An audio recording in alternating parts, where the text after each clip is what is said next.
ఒకప్పుడు కూరంటే పచ్చడి అని చెబితే ఏంటి పచ్చడి మెతుకులేనా అని చూసేవారు.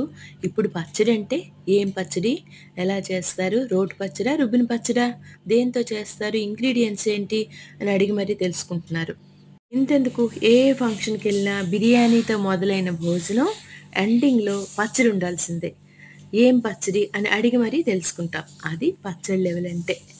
స్టవ్ మీద ప్యాన్ పెట్టి కొంచెం నూనె వేసి అందులో క్లీన్ చేసిన గోంగూర వేసి ఉప్పేసి దగ్గరైన వరకు ఉడికించాను.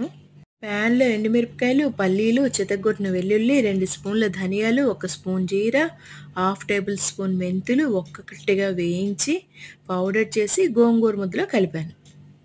గోంగూర ఉడికేటప్పుడే కొంచెం చింతపండు, పసుపు వేశాను. పసుపు వేస్తే అన్నంలో కలుపుకునేటప్పుడు మంచి కలర్ వస్తుంది. స్టవ్ మీద ప్యాన్ పెట్టి ఆయిల్ వేసి ఆవాలు, మినపప్పు, కరివేపాకు, ఎండుమిరపకాయలు, ఇంగువ వేసి తిరగమూత పెట్టాను.